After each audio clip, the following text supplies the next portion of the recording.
오늘 우리에게 주시는 하나님의 말씀은 사도행전 11장 19절부터 26절까지입니다.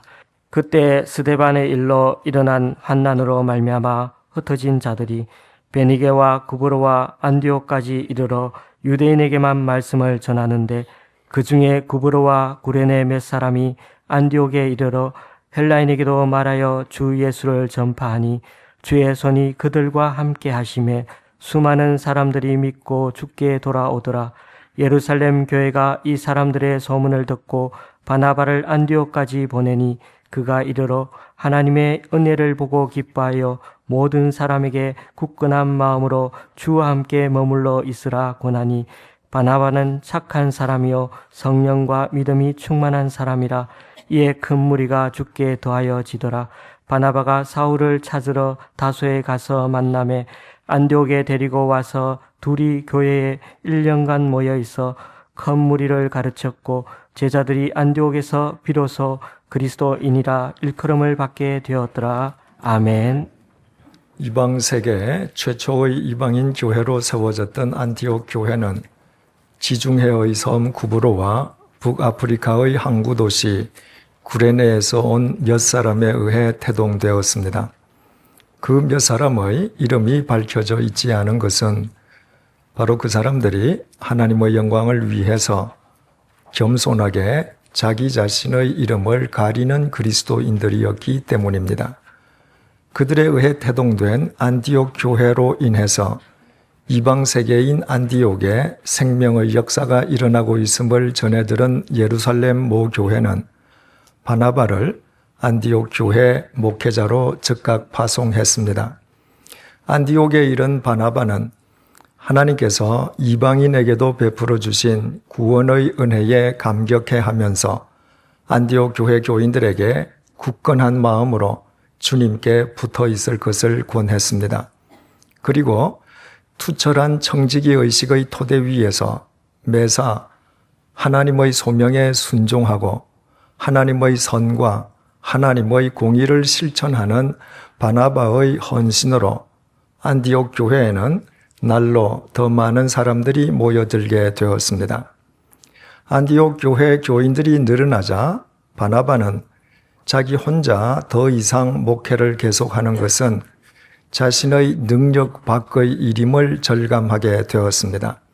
바나바에게 동력자가 필요했습니다.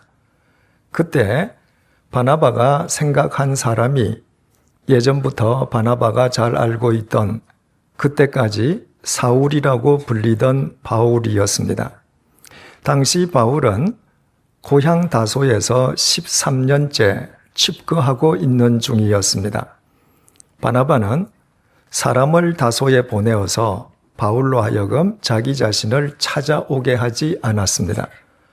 바나바는 무려 175km나 떨어져 있는 다소까지 바울을 직접 찾아가서 바울에게 자신과 함께 안디옥 교회를 공동 목회할 것을 제안했습니다. 바나바는 본문 24절의 증언처럼 그 정도로 착한 사람이었습니다. 바울은 바나바의 제안을 흔쾌히 수락했습니다. 바나바를 통해서 주님께서 바울 자신을 불러내고 계심을 믿었기 때문입니다. 본문 25절에서 26절의 증언을 보시겠습니다. 바나바가 사울을 찾으러 다소에 가서 만나매 안디옥에 데리고 와서 둘이 교회에 1년간 모여 있어 큰 무리를 가르쳤고 제자들이 안디옥에서 비로소 그리스도인이라 일컬음을 받게 되었더라. 오직 주님의 뜻에 순종해서 13년간이나 고향 다소에서 칩거했던 바울은 또다시 주님의 뜻에 순종해서 마침내 다소를 벗어나서 안디옥으로 향하게 되었습니다. 2000년 전에 말이나 마차를 소유하지 못한 서민들의 주요 교통수단은 도보였습니다. 물론 선박편도 있긴 했지만 그러나 선박편은 주로 부정기 노선이어서 여행객이 자기 일정에 맞게 선박을 이용하기가 쉽지 않았고 서민들에게는 선박 비용도 만만치 않았습니다. 그래서 가난한 서민들은 아무리 먼 거리라도 그냥 걸어 다녔습니다. 본문의 바울과 바나바가 걸어서 다소에서 안디옥으로 향해 갔을 것임은 두말할 나위가 없습니다. 당시 사람들에게 175km 정도의 거리는 아무것도 아니었기 때문입니다. 그런데 다소를 출발해서 안디옥에 이르기 위해서는 반드시 아마누스 산맥을 넘어야만 합니다. 하늘을 찌를 듯이 솟아있는 아마누스 산맥이 얼마나 높고 험한지 제가 4년의 시차를 두고 현지를 답사했던 2번 모두 중턱 위로는 안개로 뒤덮여 있었습니다.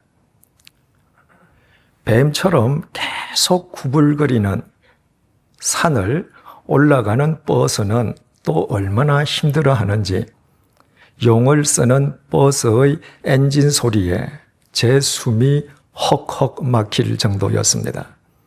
또 버스가 아마누스 산맥을 다 넘을 때까지 귀가 막혔다 뚫렸다를 몇 번이나 반복했는지 모릅니다. 그 높고 험한 아마누스 산맥을 바울은 바나바와 함께 걸어서 넘어간 것입니다.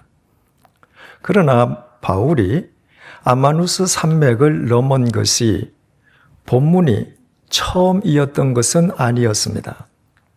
바울은 본문 이전에도 아마누스 산맥을 2번이나 넘은 적이 있었습니다. 처음은 바울이 태어난 이래 처음으로 예루살렘 유학길에 올랐을 때입니다. 경건한 유대인들은 난생 처음으로 거룩한 성전이 있는 예루살렘을 찾아갈 때에는 순례자의 마음으로 반드시 걸어서 예루살렘을 찾아갔습니다. 20세 전후의 바울이 처음으로 아마누스 산맥을 넘어서 예루살렘을 찾아간 것은 성지 순례를 위함이 아니었습니다. 유대교의 총본산인 예루살렘에서 공부하고 유대교의 큰 지도자가 되겠다는 청운의 꿈을 품고 그는 아마누스 산맥을 처음으로 넘어간 것입니다. 자기 야망을 이루기 위해서 아마누스 산맥을 건너는 청년 바울의 보문은 얼마나 당당하고 늠름했을는지 능히 짐작할 수 있습니다. 그리고 본문의 시점에서 13년 전에 바울은 그 아마누스 산맥을 이번에는 거꾸로 되넘어왔습니다. 고향에 이르기 위함이었습니다. 예루살렘에서 유대교의 큰 지도자가 되었기에 고향 사람들 앞에서 자기 자신을 과시하기 위한 금이 환향이 아니었습니다. 자기 고향에서 칩거하게 하시는 주님의 명령에 순종해서 그는 아마누스 산맥을 거꾸로 되돌아왔습니다. 그때까지 젊은 바울이 이룬 것이라고는 아무것도 없었습니다. 그의 손은 텅 빈 손이었을 뿐입니다. 따라서 예전에 청운의 꿈을 품고 보무도 당당하게 아마누스 산맥을 넘던 바울에 비한다면 아무것도 이룬 것이 없는 빈손으로 그 아마누스 산맥을 되넘어오는 바울의 모습은 영락없는 실패자의 모습처럼 보일 수 있습니다. 세 번째로 바울은 본문에서 아마누스 산맥을 또다시 넘어갔습니다. 이번에는 자신의 야망을 이루기 위해서가 아니라 주님의 명령에 순종해서 안티옥에서 바나바와 함께 공동 목회를 하기 위해서 아마누스 산맥을 넘어간 것입니다. 이처럼 바울은 오랜 세월에 걸쳐 3번씩이나 아마누스 산맥을 건너갔지만 그러나 그가 3번씩 건너갔던 아마누스 산맥은 전혀 변함없이 그 자리에 그대로 있는 가운데에 바울이 그 산맥을 넘을 때마다 그의 행복의 의미는 전혀 달랐습니다. 우리는 모두 인생이라는 산맥을 매일매일 넘는 자라는 의미에서 본문의 바울과 실은 동일한 존재들입니다. 그렇다면 아마누스 산맥을 넘는 본문의 바울을 통해서 우리는 귀중한 교훈을 얻게 됩니다.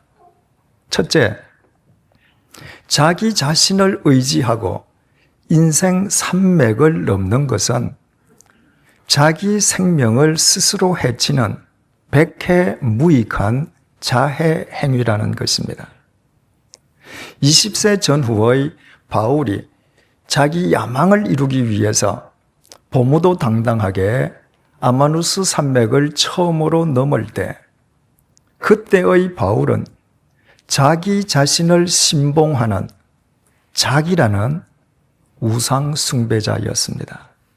바울은 자신의 능력을 믿었고 자신의 지성을 믿었고 자신의 판단력을 믿었고 자신의 의지를 믿었고 자신의 신념을 믿었습니다. 그래서 바울이 한 것이 대체 무슨 일이었습니까? 자기 자신을 신봉하던 바울이 한 일이라고는 고작 진리를 짓밟고 예수 그리스도를 대적하고 수단과 방법을 가리지 않고 의로운 그리스도인들을 박해하는 것이었습니다. 진리가 때로 짓밟히는 것처럼 보이지만 그러나 진리는 절대로 짓밟히지 않습니다. 진리는 영원하기 때문입니다. 그래서 진리를 짓밟는 사람은 실은 진리를 짓밟는 것이 아니라 진리를 외면한 자기 자신을 짓밟는 것입니다. 십자가에 못 박혀 돌아가신 예수님께서는 죽음 속에 머물러 계시지 않았습니다. 죽음을 깨트리고 부활하심으로 영원한 생명의 구주가 되셨습니다. 그러므로 영원한 생명이신 예수 그리스도를 대적하는 것은 예수 그리스도를 대적하는 것이 아닙니다. 영원한 생명 앞에서 자기 자신의 생명을 스스로 거스르는 자기 반역의 행위일 뿐입니다. 또 예수님께서 마태복음 5장을 통해서 무엇이라고 말씀하셨습니까? 의를 위하여 박해를 받은 자는 복이 있나니 천국이 그들의 것임이라. 나로 말미암아 너희를 욕하고 박해하고 거짓으로 너희를 거슬러 모든 악한 말을 할 때에는 너희에게 복이 있나니 기뻐하고 즐거워하라. 하늘에서 너희의 상이 큼이라. 너희 전에 있던 선지자들도 이같이 박해하였느니라. 그러므로 의인을 박해하는 것은 결코 의인을 박해하는 것이 아닙니다. 의인을 박해하는 것은 그 의인으로 하여금 하나님 나라에서 하나님 상을 받도록 그를 도와주는 것을 의미하는 것이기에 결과적으로 의인을 박해하는 사람은 자기 자신에게 하나님의 화를 자초하는 자해 행위를 하고 있는 것입니다. 바울이 자기 자신을 신봉하고 있던 시절에 진리를 짓밟고 예수 그리스도를 대적하고 의로운 그리스도인들을 박해했지만 실은 그 모든 일들을 통해서 바울은 자기 자신을 스스로 죽이는 자해 행위를 하고 있었던 셈이었습니다. 만약에 주님께서 다메섹 도상에서 바울을 사로잡아 주시지 않았던들 바울은 일평생토록 자기 생명을 갉아먹는 자해 행위를 하다가 2000년 전에 이스라엘의 어느 공동묘지에서 한 줌의 흙으로 흔적도 없이 사라져버리고 말았을 것입니다. 대체 인간의 실상이 무엇입니까? 야고보서 4장 13절에서 14절이 대답해 줍니다. 들으라, 너희 중에 말하기를 오늘이나 내일이나 우리가 어떤 도시에 가서 거기서 1년을 머물며 장사하여 이익을 보리라 하는 자들아, 내일 일을 너희가 알지 못하는도다. 너희 생명이 무엇이냐? 너희는 잠깐 보이다가 없어지는 안개니라. 육체를 지닌 모든 인간은 설령 천하 제왕이라 할지라도 하나님 앞에서는 잠시 있다가 흔적도 없이 사라지는 안개에 불과할 뿐입니다. 태양 앞에서 안개가 안개 자신을 지킬 수 있겠습니까? 하나님 앞에서 안개에 불과한 인간에게 자기 자신을 지키거나 구원할 능력이 있겠습니까? 안개에 지나지 않는 인간이 자기 자신을 신봉하며 인생 산맥을 건너는 것이야말로 안개가 안개 자신을 지키려는 것처럼 백해무익한 자해 행위일 뿐입니다. 아마누스 산맥을 넘는 바울을 통해서 우리가 얻을 수 있는 두 번째 교훈은 주님과 함께 인생 산맥을 넘는 사람은 그가 어느 곳에 있든 바로 그곳이 꽃자리가 된다는 것입니다. 다메섹 도상에서 주님께 사로잡힌 바울은 그 즉각 다메섹에서 그 이후에는 예루살렘에서 예수 그리스도의 복음을 전하려고 했습니다. 그러나 주님께서 허락하시지 않았습니다. 그 대신 주님께서는 바울로 하여금 이미 우리가 알고 있는 것처럼 고향 다소에서 13년을 칩거하게 하셨습니다. 그래서 바울은 예전에 그토록 보무도 당당하게 넘어갔던 아마누스 산맥을 다시 되넘어와야만 했습니다. 예전에 당당하게 아마누스 산맥을 넘던 바울에 비한다면 젊은 나이에 아무것도 이룬 것이 없이 고향으로 되돌아가기 위해서 아마누스 산맥을 되넘는 바울의 모습을 사지가 축 처진 실패자의 모습으로 연상하기가 쉽습니다. 그러나 그것은 세속적 관점에 기인한 착각일 따름입니다. 20세 전후의 바울이 보무도 당당하게 아마누스 산맥을 넘어가긴 했지만 그때 바울은 자기 혼자 그 산맥을 넘어갔습니다. 바울이 고향 다소로 낙향하기 위해서 아마누스 산맥을 되넘어올 때 바울은 혼자가 아니었습니다. 바울은 주님과 함께 아마누스 산맥을 되넘어왔습니다. 아마누스 산맥을 되넘어오는 바울 혼자라고 보는 사람은 바울을 실패자라고 간주할 것입니다. 그러나 바울은 결코 실패자가 아니었습니다. 그는 주님과 함께였습니다. 주님 안에는 오묘하신 주님의 뜻만 있을 뿐 결코 실패가 있을 수 없습니다.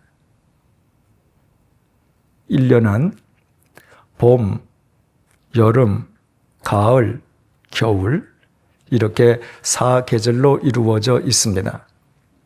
봄은 만물이 소생하는 생의 계절입니다. 여름은 모든 생명이 약동하는 이룰 성의 계절입니다. 가을은 거두어들이는 거둘 수의 계절이고 겨울은 거둔 것을 저장하는 장, 감출장의 계절입니다. 그런데 우리나라 한의학에서는 1년을 4계절이 아니라 5계절로 구분한다고 합니다. 즉 여름과 가을 사이에 장하, 길장자에 여름 하자를 써서 장하의 계절을 따로 구별한다고 합니다. 장하의 계절은 열매가 속으로 익어가는 계절입니다. 열매의 겉모양은 전혀 변하지 않는데 그 열매가 속으로 물어익는 계절이 바로 장하의 계절입니다. 장하의 계절이 이르기 전에 열매를 따면 이른바 풋열매가 됩니다. 모든 열매는 반드시 장하의 계절을 거쳐야만 농익은 참된 열매가 될 수 있는 것입니다. 바울에게 있어서 13년에 걸친 다소의 칩거는 주님께서 그로 하여금 진리 안에서 농익은 사람이 되게끔 해 주시기 위해 베풀어 주신 장하의 은혜였습니다. 속으로, 질적으로, 영적으로 진리 안에서 무르익어가는 그 장하의 계절을 통해서 바울은 무엇을 먹든지 무엇을 마시든지 무엇을 하든지 오직 주님의 영광만을 위해서 살아가는 진정한 사도 바울로 빚어질 수 있었습니다. 시인 구상 선생님의 시 가운데 꽃자리라는 제목의 시가 있습니다. 앉은 자리가 꽃자리니라. 내가 시방 가시방석처럼 여기는 너의 앉은 그 자리가 바로 꽃자리니라.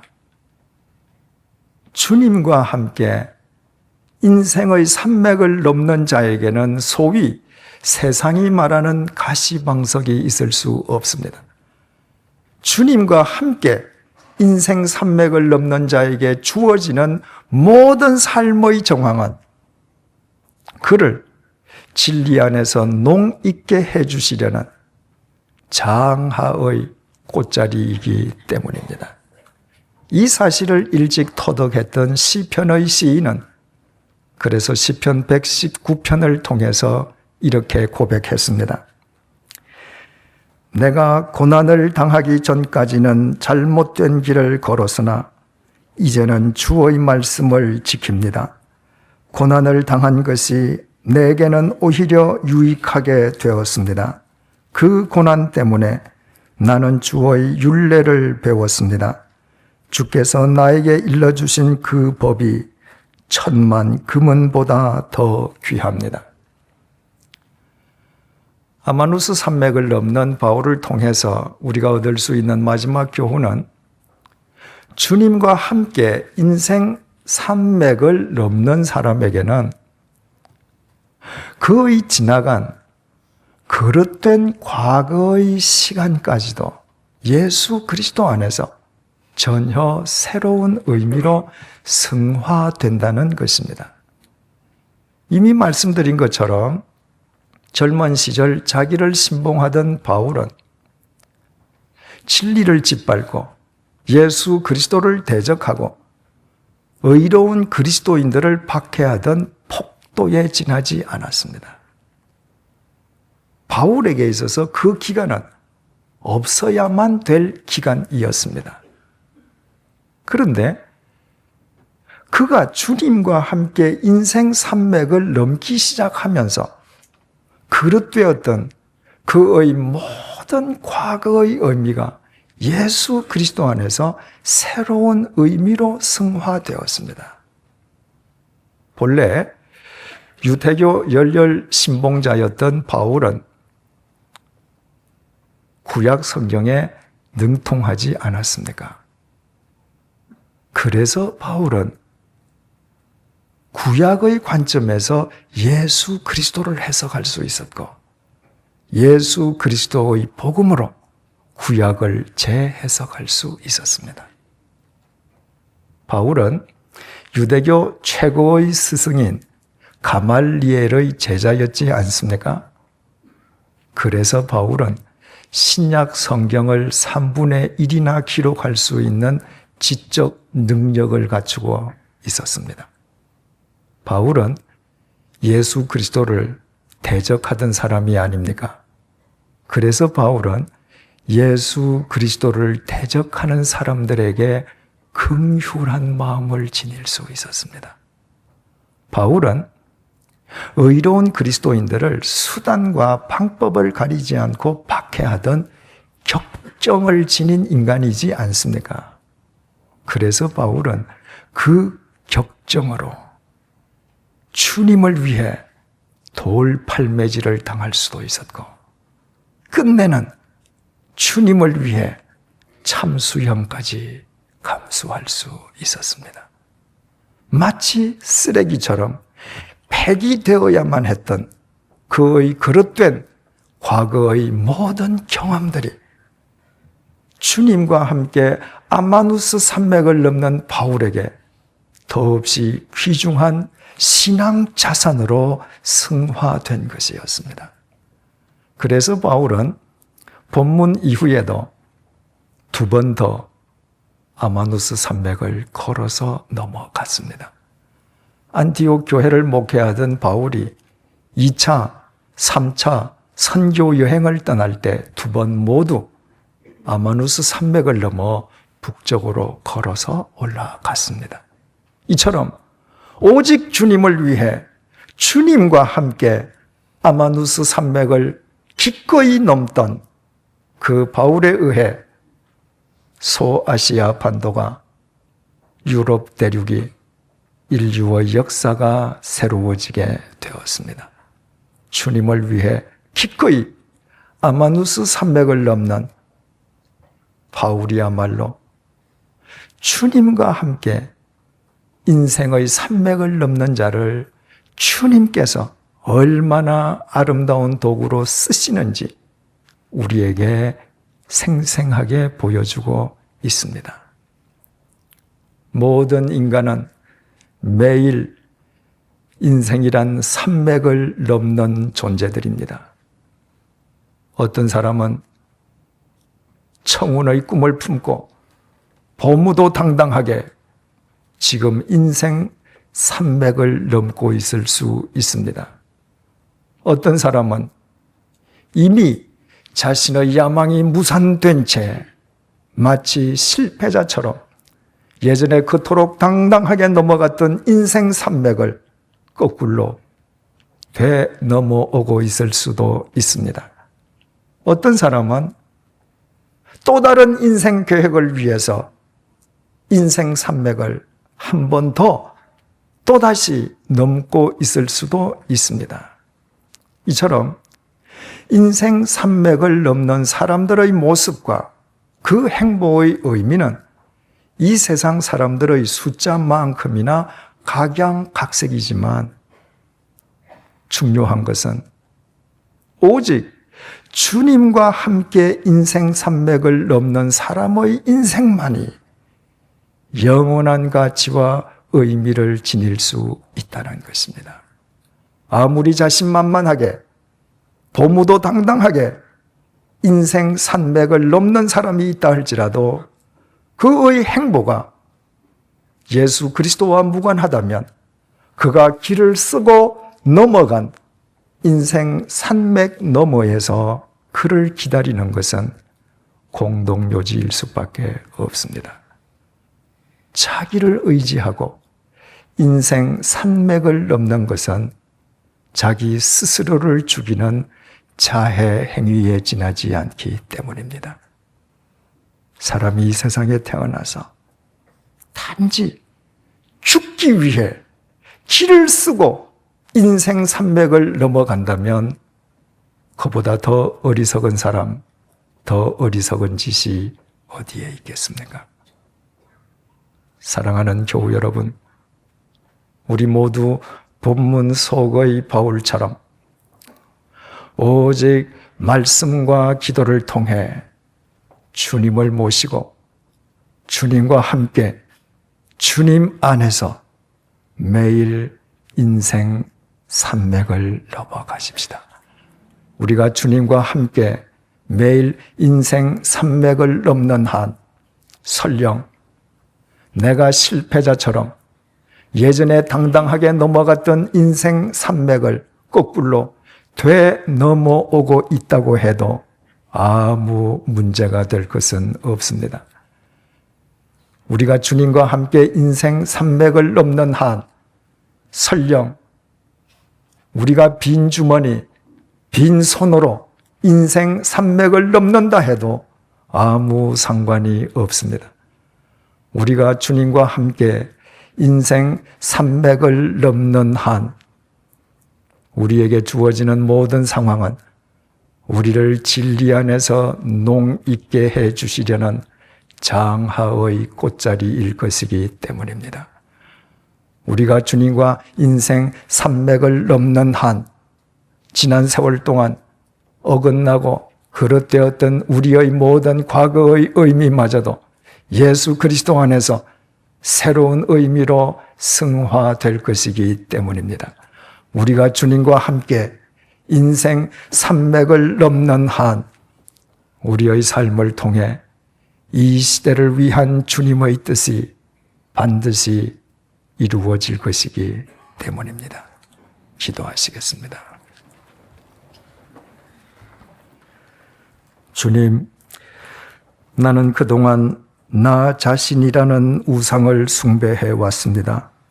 나의 능력을 믿고 나의 신념을 믿고 나의 지성을 믿고 나의 판단을 믿고 내가 지닌 것들을 믿으며 나 홀로 내 인생 산맥을 넘어왔습니다. 그 결과 세상적으로 많은 것을 얻고 성취한 것 같은데 주님의 말씀 앞에서 곰곰이 생각해 보니 그동안 내가 이룬 것들 가운데 나의 코끝에서 호흡이 멈추는 순간 나를 책임져 줄 것이라고는 아무것도 없음을 깨닫습니다. 그동안 나를 영원히 책임져 줄 수 없는 것들을 위해 내 생을 거느라 도리어 나의 생명을 거스르며 자해해 왔음을 통감합니다. 나의 이 어리석음을 회개하오니 주님 너그러이 용서해 주십시오. 주님께서 어리석기 짝이 없는 나를 버리시지 않고 이 시간에도 친히 찾아와 주심을 감사합니다. 이제부터 날마다 오직 말씀과 기도 속에서 주님과 함께 인생 산맥을 넘게 도와주십시오. 주님과 함께 인생 산맥을 넘는 내게 어떤 상황이 주어지든 그것은 나를 진리의 사람으로 농있게 해 주시려는 장하의 꽃자리임을 잊지 말게 해 주십시오.